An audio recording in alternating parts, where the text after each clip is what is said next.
Welcome to episode 75 of the Girl About the Globe podcast. For this episode, I'm interviewing Annie Sisson on solo travel in the Balkans. If you've ever wanted to travel to Slovenia, Croatia, Romania, or any of the other Balkan countries, this episode is for you. Stay tuned.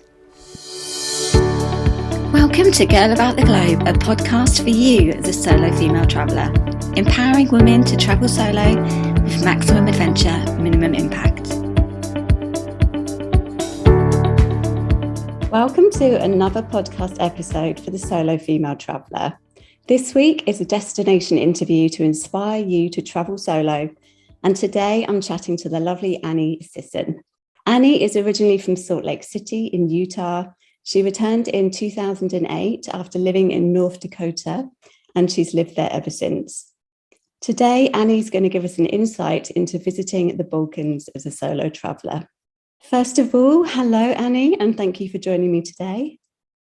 Hi, Lisa. Thank you so much for having me. I'm so excited about this. Yeah, me too. Before we delve into the Balkans, can you just introduce yourself and tell us a little bit about what you do? Sure. So travel is what I love first and foremost of all the things. So I founded a brand called Into the Bold, where I help indie travelers go and create their own trips instead of, going on somebody else's trip. So that's really what I'm passionate about. Some of us don't fit into the traditional travel boxes. We want something unique. And the cookie cutter tours or cruises just don't do it for us. But sometimes it's hard to find all the information in one place and find, just what you need. So that's what I am on a mission to help indie travelers just be able to create their own experiences in the ways that they want. I love it. That's especially nowadays as well, because when I first started blogging, which was 2012, there weren't that many solo female travel blogs at the time, but I think now people have seen other women traveling solo, and it's just an explosion of women wanting to travel. So it's fantastic, isn't it? I love it. Yes. My first overseas trip happened to be a solo trip. It was for work, and I had less than 24 hours notice. So it was a little bit of a trial by fire. And I absolutely loved it. And I still love to travel solo, even though I'm married and I have a home and all of that. My husband is always, supportive, like I'm going to go away for a while. And he's always like, okay, that's, you have to do what you got to do. Why do you love solo traveling? Oh, so many reasons. One of them is that, you just get to do whatever you want. You get to be whoever you want. Like there is no expectation. Like if I make a wrong turn, there is no one there to judge me because it is just me. If I want to sleep in, that's great. If I don't care about a specific, big attraction, I can skip it. Like I just get to be the boss of all the things. And, it's really good. On a personal level to just spend that time alone. Solitude is very healing. And I think it really just helps us, especially as women, where there's so much external noise and expectation and pressure, to just like turn that all off and get back to you. Wow, I couldn't have said that any better.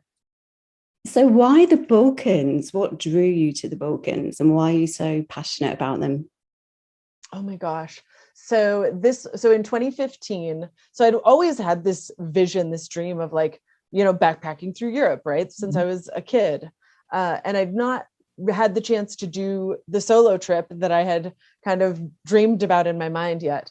And so a confluence of events made it so that I had a chunk of time to be able to do that. And it was really Plitvice Lakes National Park was kind of the inspiration for the trip.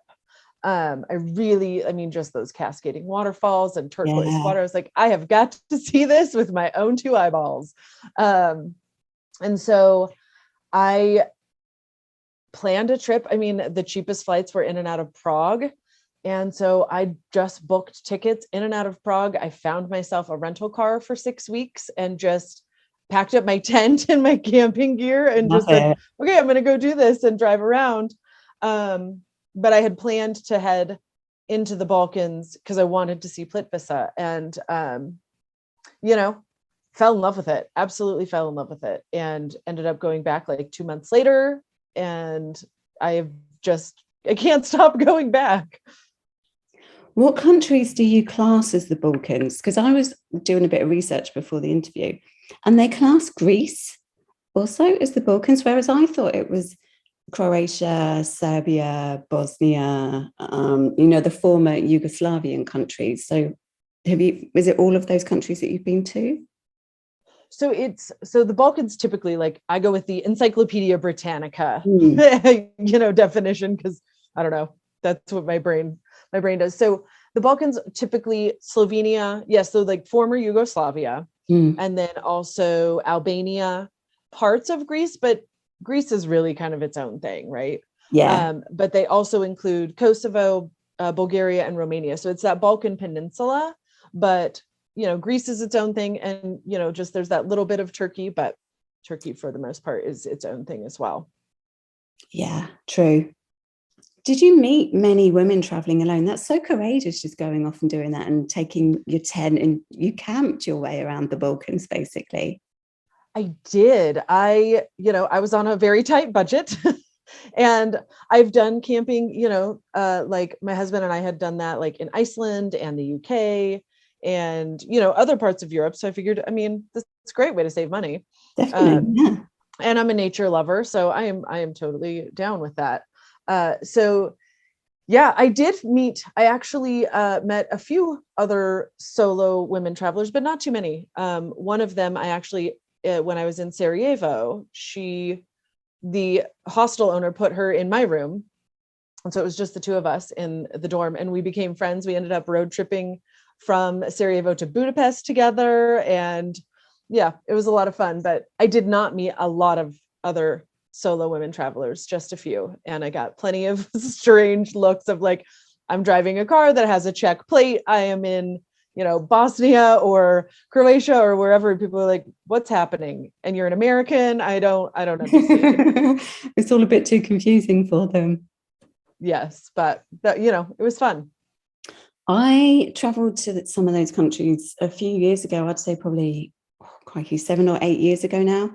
And at the time, I didn't come across that many solo female travelers as well. I came across quite a lot of solo males. There was quite a lot of guys from Australia and from Europe and from England, but there weren't that many women traveling there.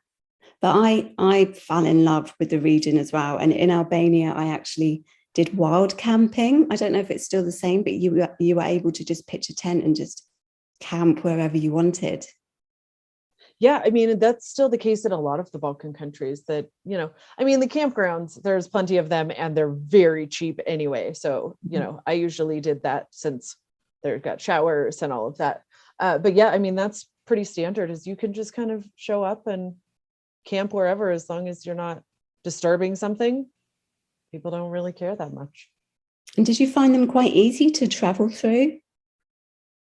Yeah, I did. The countries were great. It's interesting because outside of Croatia, like the border between Croatia and Slovenia, they're not part of the EU. So every country you have to go through a border crossing. So, which was quite an experience. I was just keeping my fingers crossed that they had given me all the right paperwork for the rental car. And they did. It was really easy. You just show up and here's my passport. Here's the paperwork for the car and new stamp. Have a nice day. And I guess for you, you're used to driving on the right-hand side of the road, aren't you? Because it's the right-hand side there, isn't it? It is. So that was nice. How did you find the drivers? Compared to Americans, everybody in Europe drives better. So that's just my personal opinion. Oh yes. I would so much rather take a road trip in Europe than here in the US. Anytime.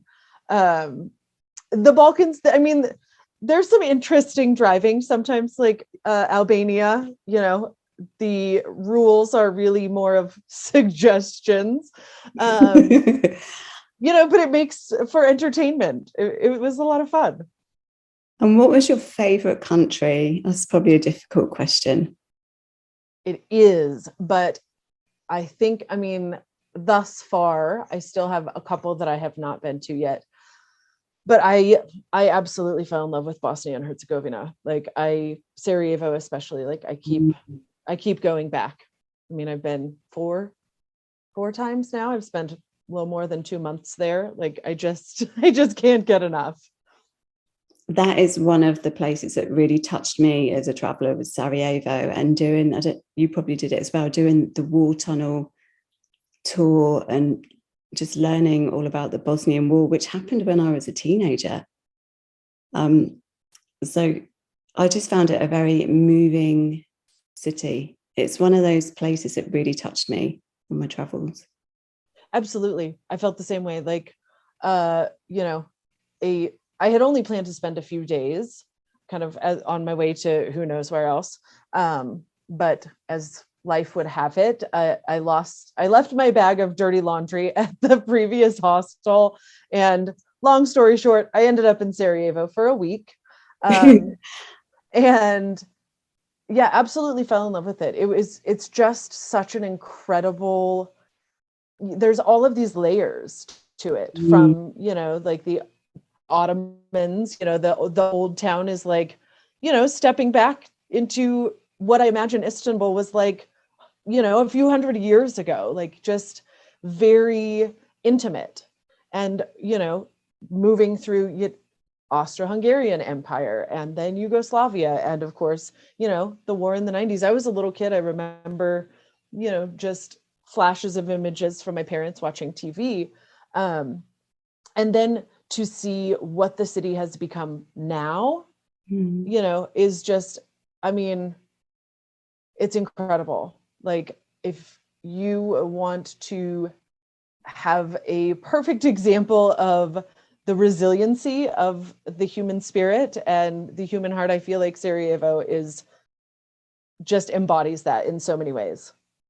Definitely. Oh, you've just made me want to go back now.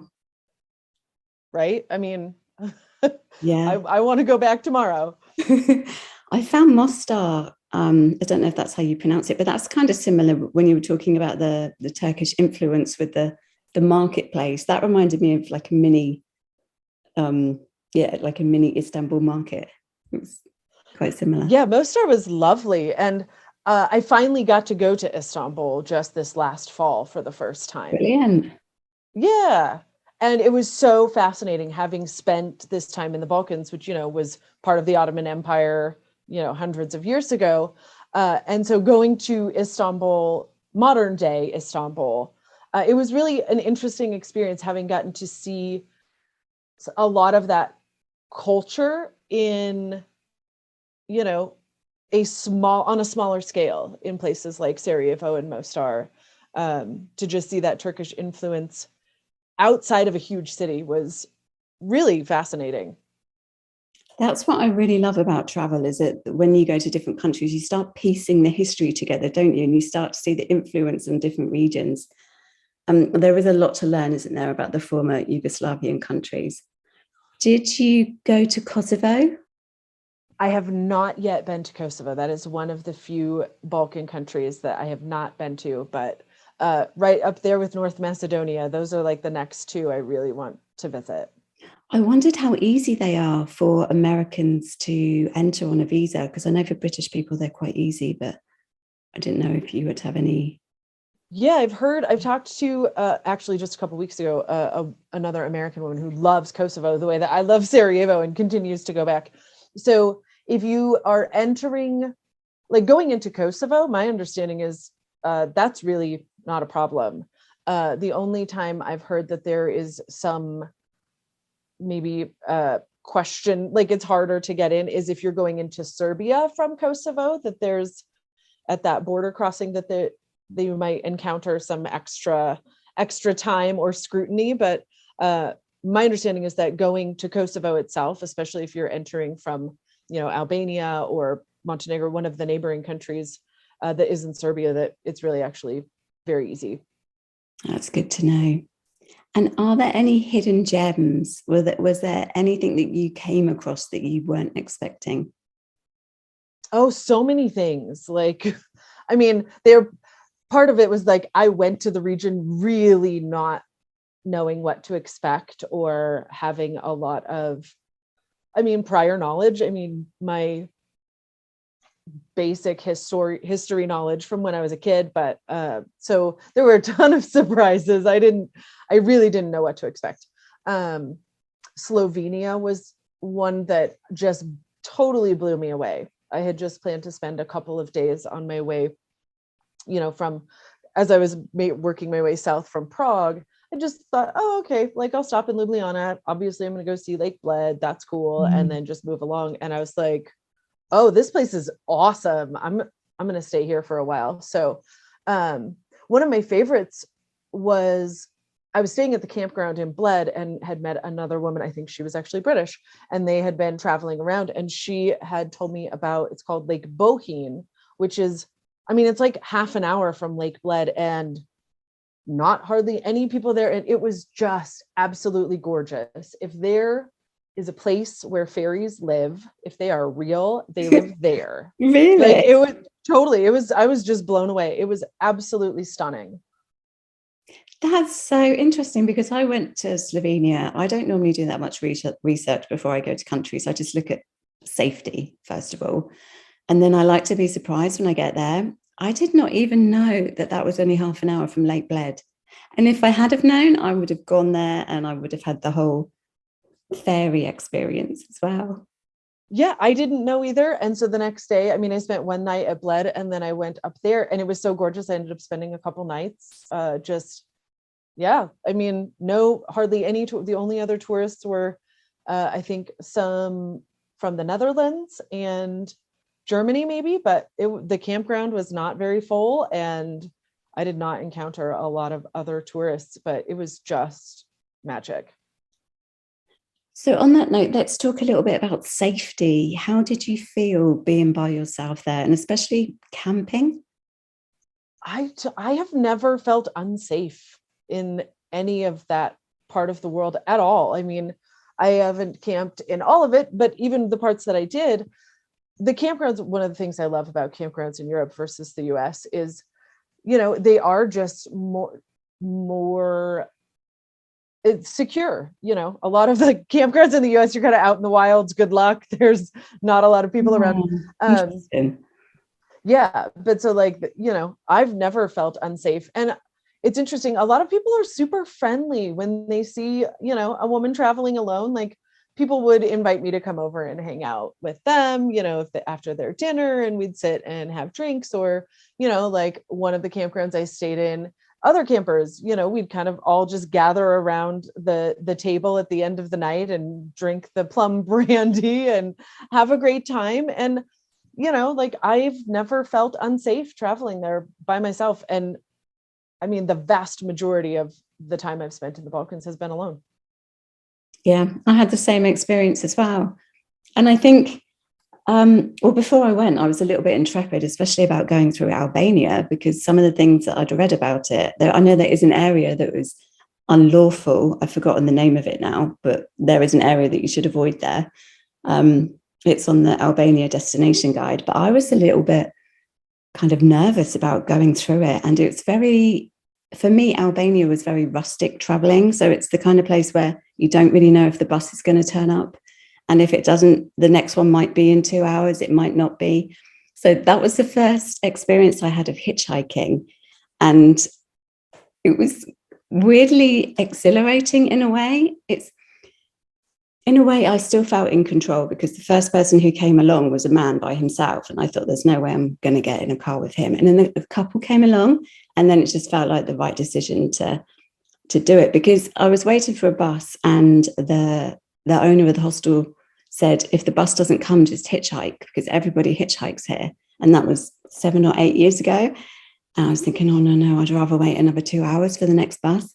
And it just didn't happen. So I ended up being forced to hitchhike. And not that I'm advocating hitchhiking. I do think you need to go with your instinct when you travel solo. But I'm really happy that I did it in that country. And that's the first country I've done it in. I haven't done it since anywhere else, but it just felt like the right thing to do. But the couple who picked me up was so incredibly friendly. They stopped on the way and they bought me this special fruit that they were selling on the side of the road. They were really curious about me. They wanted to ask me questions about why I was traveling solo. And it was just a really wonderful experience. I found Albania really welcoming and really friendly. I agree. I mean, I just went to Albania for the first time this last October. It had been on my list for quite a while and finally was able to get there. And that was my experience too. I mean, that's probably, of the Balkan countries I've been to, that's probably my number 2. Like, I will totally go back to Albania. There's a lot I didn't get to see. And I love your description of rustic. I mean, I find that most places in the Balkans that, like, I mean, I just wrote a blog post about like things to know before you go. Your bus, plan for it to be on time, like just in case, but also know that it is entirely possible that that is not how it's going to go. But it's part of the adventure, right? Like, one of the things I love the most about the Balkans is the pace of life, that like everything isn't live and die by the clock, that like, yeah, okay, we'll get to that, but let's go have a coffee first. That the slower pace of life, the different priorities, like relationships and spending time with, friends and family, takes priority over the hustle. And I just find that so refreshing, which is, like I always say that Sarajevo, but I mean the Balkans in general, like this is where I go when I need to remember how to live and what's really important. And yeah, I absolutely love it for that. It does. It feels very authentic, doesn't it? Yeah, it's not trying to be anything else. Like you go to places, I mean, not that they're trying to be something else, but you go to iconic places like London, Paris, Rome, Amsterdam, right? It's not that they're trying to be something, but they're so grandiose. There's so much there that it's harder to kind of get past that first layer of tourist infrastructure. There's so many things that are specifically curated for visitors, where I find that in the Balkans, there's so much less of that. You're just here in the place, and it's not trying to be anything but what it is. That's a great way to describe it. What was your routing, just out of interest? So the first trip, I came down from Prague through Austria and into Slovenia. I went to Croatia. I went to Plitvice Lakes National Park, which was totally a highlight. It was so much better than I ever even imagined. And then I went to the coast. Actually, one of what I had imagined for this trip was kind of just working my way down the Croatian coast. I had heard so many great things about it. I thought about maybe island hopping or whatever. And I did not love the coast. I know, unpopular opinion. Wow. I know. I didn't. I mean, I spent a couple days and I had met someone at the campground in Plitvice where, like, it was a gentleman from Berlin. He was biking from Tehran back to Berlin. And I know, incredible. But he was telling me he had just come from Bosnia and was, we were sitting at the campground just chatting, and he had nothing but wonderful things to say. And I knew I had wanted to go to Sarajevo, but, and after that conversation, I was just like, oh, dang. And so like my final morning, I still didn't know where I was going to go next. I was still kind of on the fence. Like there was the part of me that was like, just go to Bosnia. And then there was the other part of me that was like, but you came here for the Croatian coast. Like you have to do that. And for the 9,735th time, I have learned to trust my intuition, because I got to the coast and like, it's not that there was anything wrong with it, but it was just not where I needed to be. And so I spent one more night and was like, nope, that's it. I'm going to Bosnia. And so I went the next day. So yeah, that was the route for the first trip. And then from Sarajevo, drove to Budapest. So that was just that was the first trip. That's such an important point, is to trust your instinct. Yeah, trust Yes, your and I'm instinct. usually like really good about that, especially when it comes to like safety things or if things feel weird, but there was the part of me that was like, but this trip, when I had, originally started thinking about it, was this is what I had envisioned. And, just giving myself permission to let the vision change, that to follow what felt good in the moment, that it's okay to have an idea of what's going to happen and then also leave the space for it to adjust, because you're always going to find new things when you arrive. You're always going to get more information, and just staying flexible allows you to have a more enjoyable experience and follow those, little moments of magic. Yeah. And also somebody else's idea of what they think is good or what their travel style is might not really be what yours is. Absolutely. I think that is I think that's really important to keep in mind. And Croatia isn't really known for, well, there aren't really any sandy beaches, are there? It's not really, they do have beaches, obviously, but it's not really a beach destination as such, is it?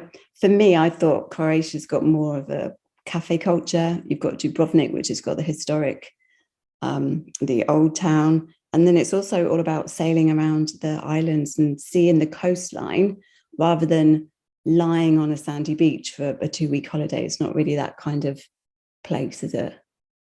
No, it's not. I mean, and coming from the US, we've got like this, or, like a short plane ride away, you can, hop into the Caribbean and some of the most beautiful beaches in the world. So, and again, I didn't really have a lot of expectations. I didn't know what to expect. But yeah, it was just like, and let me be clear, I'm a terrible beach bum anyway. Like, I like to be on the move. Doing nothing is not something I'm great at. So, lessons learned. So it was good. I mean, overall, it was good. I have since been back to Croatia, and I did get to go to Dubrovnik and all of that. But for where I was on my own personal journey and, for what that trip needed to be, that was not the place for me. So if somebody only had 2 weeks, what kind of itinerary would you recommend, or which country would you recommend? Oh, that's so hard. And of course, it depends on how you're going to move around. Yeah. And for me, it's so hard because this is why, this is what I do when it comes to indie travel. Is like, well, that depends. What are you interested in? Do you want beautiful beaches? Do you want cafe culture? Do you want food? Do you want history? Do you want nature? Like, I can build you a 2-week itinerary around any one of those things, but it's hard to say generically, like, this is where you should go. I will always tell people, if you're going to the Balkans, do not skip Sarajevo. Always go there.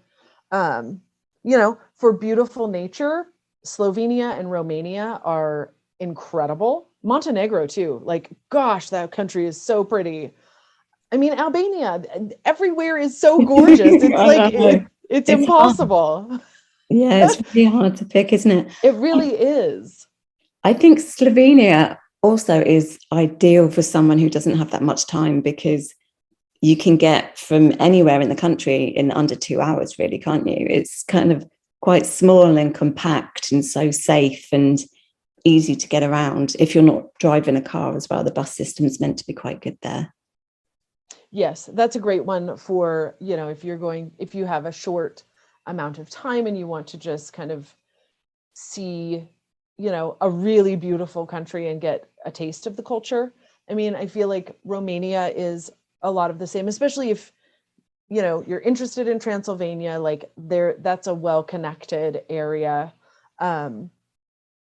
Albania, I mean, of course, is lovely, but it takes things I didn't plan on. I rented a car for part of my time there. It takes a while to get anywhere because you have got to go up and over all of the mountains all of the time. So, I didn't see as much as I had hoped, because it was like, oh, that's like a 5-hour drive, even though it's only like a couple hundred miles maybe, but you have to go up and over all of the mountains all the time.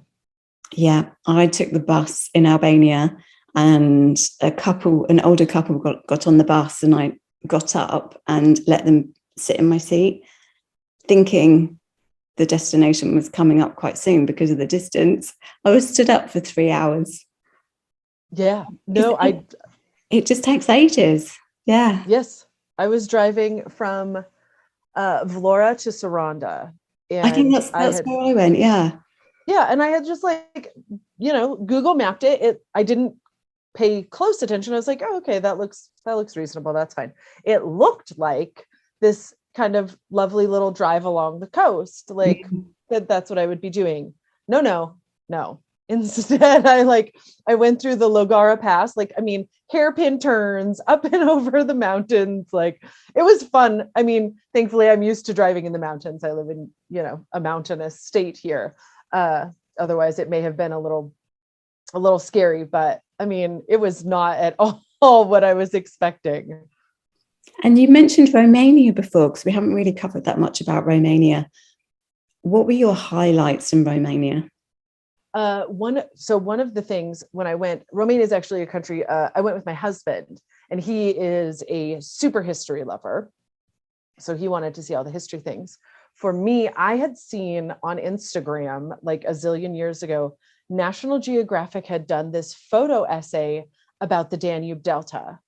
And I was like, I have got to see that. So I drug him with me, like, we are doing the nature things. This is what's happening. It was absolutely incredible. 100% a highlight. It's where the Danube River enters into the Black Sea. So it's the world's largest reed bed. There is all of this incredible nature, waterfowl. Like, we took a day trip. Takes you all the way out to the very edge of the land, stopped at our tour guide's, I'm assuming it was his family house, and for lunch. And I mean, it was just absolutely incredible. Huge flocks of pelicans. I mean, it was amazing. Something you would, even my husband was like, what is this thing that you want to do? I have never heard of this. And I'm like, no, I saw the pictures from National Geographic, we're going. And yeah, I mean, he absolutely loved it too. It's one of those that isn't a super tourist attraction. Most people come to Romania and go to either Constanta on the coast of the Black Sea or into Transylvania. But this is just an absolute gem. If you are a nature lover, it is 100% worth the journey. I love it. That sounds really good. When I was there, I just did a quick tour and just saw the majority of the castles, and I didn't even realize about that area. I'll have to go back into that area. I wouldn't have known either, but it was, National Geographic. Thanks, guys. I love it when you get inspired by a movie or a book or something that you read in a magazine, or you meet somebody and they tell you about this amazing area and you think, right, I'm going to go there. Oh my gosh. My Google Maps, how you on Google Maps, you can star a place for I want to go here, or bookmark it basically. If you look at my Google Maps, there are yellow stars all over the globe of places that I have read about in books or seen in movies or heard somebody talk about, that I'm like, okay, I'm marking that. When I'm ready to plan a trip to this area, I've already got a whole bunch of things that are on my list. So what would you say to someone who's solo and they're female and they're looking at going to the Balkans for the first time, but they're feeling a little bit nervous about going there? I would say, do it. It's so much, I expected, because of the history. I mean, thinking about the Balkans, especially former Yugoslavia, brings up a lot of images of conflict, right? A lot of people still kind of have that imagery, and it's been 30 years. And my experience, and I've traveled through more than half of Europe now, of all of the places in Europe where I have been, the Balkans has been the most warm, hospitable, welcoming, friendly countries. I mean, it's just do it. If you want to start simple, Slovenia is a great kind of starting place, or Croatia too. Croatia has a lot of infrastructure. They're used to tourism. It's not, if you are speaking English, which I'm assuming a lot of your listeners are English speakers, that those are places where it's going to feel a lot easier. You know, I mean, I feel like it's easy anywhere, but if you're nervous, those are great places to start. I actually visited Kosovo a few years ago for a week. And again, I was a bit nervous about going to that country because of the history and because of what I've read. I honestly think that when you get to a place, you know, read things, but don't take that as your truth. Go to the country and actually see it for yourself, because it can be a very different reality. And I found Kosovo very easy to travel through as well. I also find the majority of those countries incredibly cheap. So they're good for a budget traveler. I think if you really want to maximize your budget and see as much as possible, that region is a good region to be able to do that. Absolutely. It is so affordable. I mean, the most expensive place I've been in the Balkans was Dubrovnik. And it's still nothing compared to, I mean, even like Berlin. I mean, it's still really, really affordable. We had a beautiful kind of little apartment overlooking the city. I mean, there were a lot of stairs to climb up to get there, but like a whole apartment. And I think like total was like $40 a night, which is, I mean, in Dubrovnik, which is very, very touristy. Yeah. You know, it was still really affordable. Yeah. And you're right there, aren't you? You've got everything on your doorstep as well for that price. Right. And your own space. You're not, you know, it's not a hostel. You're not sharing, you know, I mean, I have no problem with hostels. I've done that plenty as well. But, you know, like this was for my, I mean, own private space. It was the same through Albania. I rented my own little apartment or private space the whole time. And I never paid more than $25 a night. Bargain. Oh, so great. Yeah. Yeah. It's wonderful for if you're on a budget and you just want to see some incredible places. The Balkans are a great option. Yeah. And you can afford to have your own room there as well, can't you? You don't need to stay in a hostel all the time and stay in a shared dorm unless you want to meet others, really. But you can, it's that kind of destination where you can afford to have your own space. Absolutely. You know, and another great place for meeting people, you know, because I mean, I do tend to be very solitary. I'm not, you know, when I'm solo traveling, I'm here to be with me. But, you know, it's always nice to make friends and, you know, meet people. But I love a free walking tour for that, to get to know the city. And it's always a great opportunity to just meet some other travelers. And, you know, I love that as well. If someone does want to meet people, but also likes having their own space, yep, a free walking tour is always a great option. Definitely. Fantastic tips. And just to sum it up, what kind of traveler would you say that the Balkans appeals to?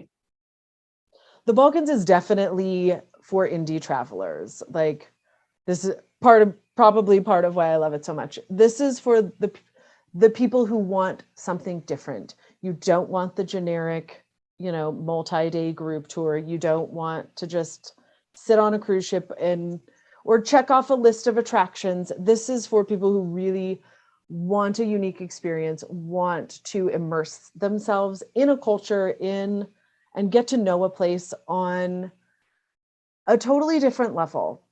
This is where you go, you know, you want to get off the beaten path. You really want to connect with and get to know a place. The Balkans are perfect. Fantastic. And Annie, where can people go to find out more about you? You can find more on my website. It's just intothebold.com, or on Instagram, it's just intothebold. You can find me there. That's fantastic. Thank you so much for joining me today and just for sharing your amazing experience on the Balkans. Thank you so much for having me. This was so much fun. If you enjoyed this destination interview with Annie, you can find some of the solo destination guides on the Girl About the Globe website. Thanks for tuning in, and I'll be back next week. Thanks for listening to our Girl About the Globe podcast, making solo travel easier for you. Find everything that you need for your solo travels at girlabouttheglobe.com, and don't forget to subscribe so you don't miss an episode.